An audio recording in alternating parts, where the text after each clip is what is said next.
सद्गुरु, हम छात्र अपने घरों में परिवार से मिलने वाले भावनात्मक सुख से दूर रहते हैं। अपने करियर के लिए हम बेहतर अवसर की खोज में बाहर जाते हैं। उसमें हम विपरीत लिंग का साथ खोजते हैं। कुछ लोग रिश्तों में पड़ जाते हैं जो धीरे धीरे शारीरिक अंतरंगता में बदल जाता है। सद्गुरु, सवाल ये है कि फिर हम एक पीढ़ी के रूप में इस पर खुलेआम चर्चा क्यों नहीं कर सकते, या शादी से पहले सेक्स आज भी एक अपवित्र चीज मानी जाती है? देखिए, ये किसी तरह का नुस्खा नहीं है। हर व्यक्ति की अपनी जरूरत होती है। अभी हमें यह समझना चाहिए, इस समाज में हम इंसानी कामुकता को इस तरह संभालते आए हैं।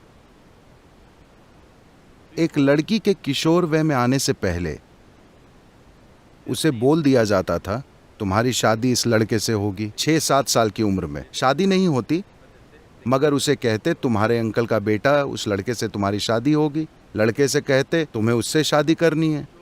तो उन्होंने एक दूसरे को देखा नहीं है, एक दूसरे से मिले नहीं हैं, मगर उन्हें भावनाओं के स्तर पर जोड़ा जा रहा है।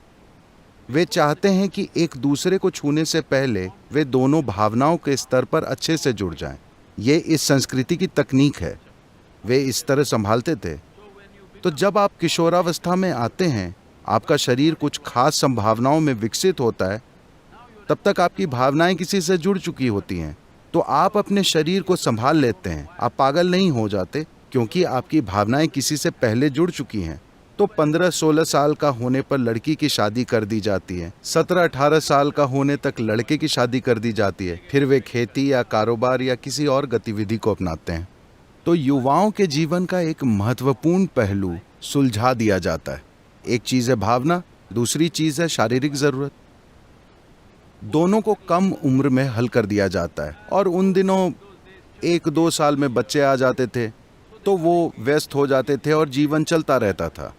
ठीक है, आज हमारा जीवन बदल गया है, क्योंकि जब तक आप शिक्षा पूरी करते हैं, अधिकांश लोग कम से कम 24-25 साल की उम्र में होते हैं। पीएचडी का मतलब है 30-35, मैं नहीं जानता कितनी।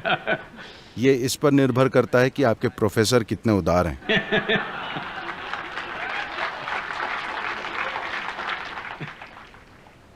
तो मान लेते हैं कि शिक्षा का औसत समय 25 साल की उम्र है।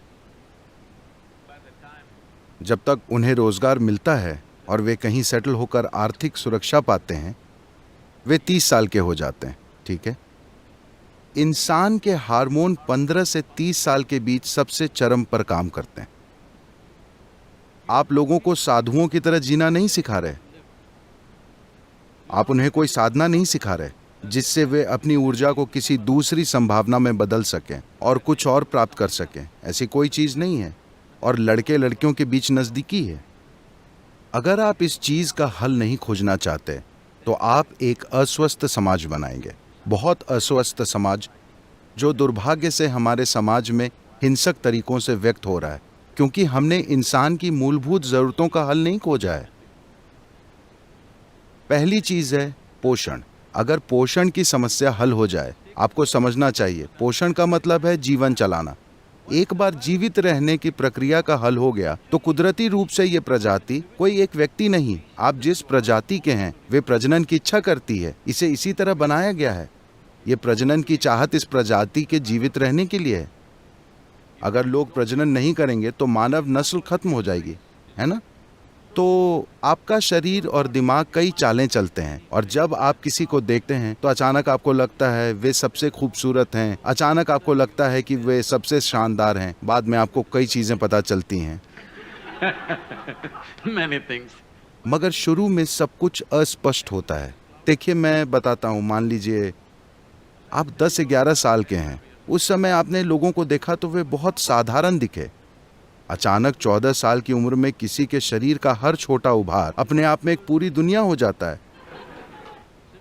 क्योंकि आपके हार्मोन हर चीज को प्रभावित करने लगते हैं।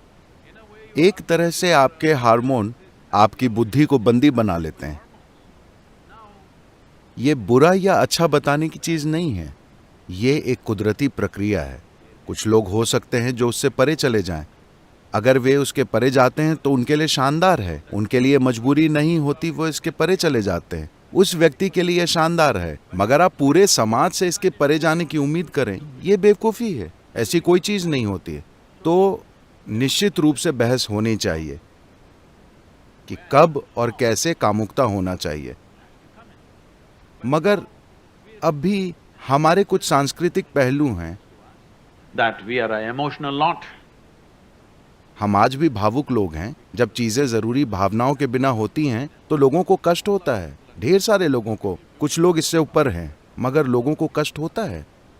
तो हमारे देश में, हमारे समाज में इस पर चर्चा होनी चाहिए कि सामाजिक ढांचे से कोई बड़ी तोड़फोड़ किए बिना इसका हल कैसे निकालें। आपको इस पर शोध करना चाहिए कि ऐसा कैसे करें। सद्गुरु, हालांकि आपके पिछले विस्तृत जवाब में मुझे अपने सवाल के जवाब की थोड़ी झलक मिल गई है, मगर फिर भी मैं पूछना चाहूँगी। तो मेरा ये विश्वास था, या वास्तव में मुझे ये विश्वास दिलाया गया कि एक जीवन में एक ही साथी होना चाहिए, मगर जब मैं देखती परखती हूँ तो ये पूरी तरह से एक ही साथी वाले संबंध अब नहीं दिखते। ये सोच ही खत्म हो चुकी है।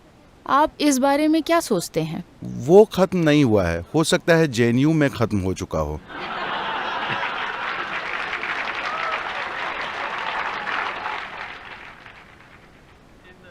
बाकी की दुनिया में ये वाकई खत्म नहीं हुआ है। Even if you go to United States, चाहे आप अमेरिका चले जाएं, जहां इतना खुलापन प्रतीत होता है, वहां भी जब लोग शादी करते हैं तो उन्हें विश्वास होता है कि ये जीवन भर के लिए है। लेकिन हाँ, 2 साल बाद जीवन समाप्त हो जाता है, ये दूसरी बात है। मगर जब वे शादी करते हैं तो उन्हें यकीन होता है कि ये जीवन भर के लिए है।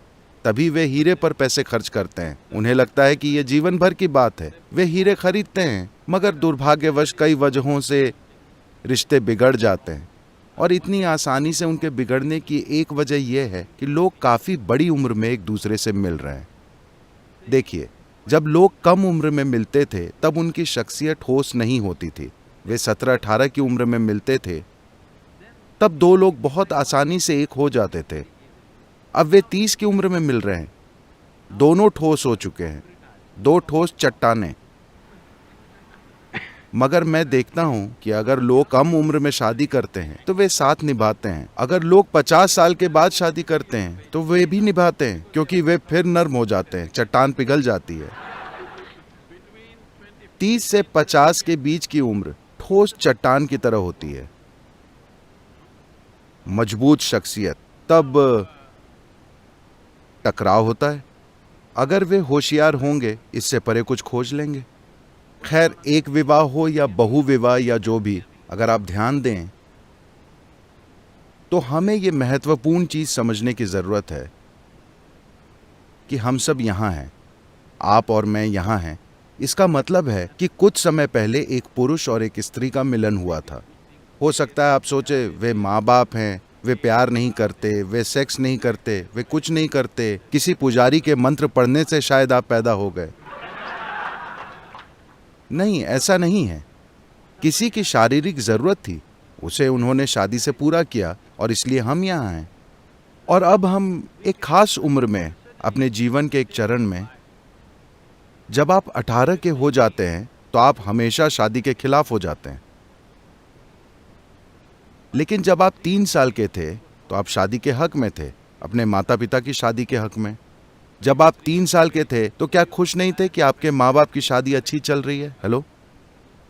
जब आप 18 के होते हैं तो आप बिना बंधन के सेक्स और शादी न करने के बारे में सोचते हैं, मगर 50-55 के होने के बाद एक बार फिर आप स्थायी रिश्ता खोजते हैं। तो ये सोचना आपका काम है, क्योंकि ये आपका जीवन है, कि आप तय करें कि आप ऐसा जीवन चाहते हैं जहां आप हमेशा अपनी भावनाओं के लिए कोई साथी खोजते रहें, या आप इसे इस तरह हल करना चाहते हैं कि आप अपनी बुद्धि और समय को कुछ और बनाने, अपने शोध, अपने काम या जो भी आप कर रहे हो उसमें लगाएं। अगर भावनाओं और शरीर की समस्या हल हो जाए तो अपनी बुद्धि के इस्तेमाल की आपकी क्षमता काफी बेहतर हो जाएगी, वरना आपको हर दिन किसी को खोजने के लिए आसपास घूमना पड़ेगा। नहीं, मैं ये इसलिए कह रहा हूं क्योंकि मुझे बहुत बुरा लगता है। अमेरिका में मैं लोगों को जानता हूं और आप जानते हैं कि वहां अब हजारों लोग मुझसे जुड़े हैं। 40-45 की उम्र के लोग, मेरा मतलब महिलाएं, शानदार लोग, मगर वे इन चीज़ों में लगी हैं। इन दिनों सब कुछ ऑनलाइन होता है, वरना वे जाकर किसी बार में बैठकर इंतजार करती थीं। आज कोई आकर उन्हें ले जाएगा। ये बहुत भयंकर है। Tinder generation. I'm sorry? Tinder generation. आप इसे जो चाहें कहें, मगर मुझे लगता है कि ये बहुत दयनीय है कि 45 साल की स्त्री को एक उचित माहौल में प्रेम और सम्मान मिलना चाहिए। वो वहाँ बैठकर इंतजार करती है कि कोई अजनबी उसके रास्ते आए और वो अगले 10 मिनट में फैसला करने वाली है, जब वो उसकी ड्रिंक या डिनर का बिल चुकाता है। ये भयंकर दुख की बात है। ये भयंकर है कि आपकी कोई गरिमा नहीं रह जाती। इसका मतलब ये नहीं कि हर कोई उस रास्ते पर जाए, मगर आपको कोई सामाजिक ढांचा तोड़ने से पहले सभी के कल्याण के बारे में सोचना चाहिए। आपको सोचना चाहिए कि उसके बदले एक बेहतर ढांचा ला सकते हैं या नहीं। जीवन के किसी भी चरण में हर किसी को समझना चाहिए, चाहे वो सामाजिक ढांचा या राजनीतिक ढांचा या समाज का मनोवैज्ञानिक ढांचा, उसे तोड़ने से पहले हमें सोचना चाहिए कि क्या हमारे पास बेहतर विकल्प है। एक वैकल्पिक प्रणाली के बिना अगर आप मौजूदा ढांचे को तोड़ेंगे जो काफी अच्छा चल रहा है, तो सब अस्त व्यस्त हो जाएगा।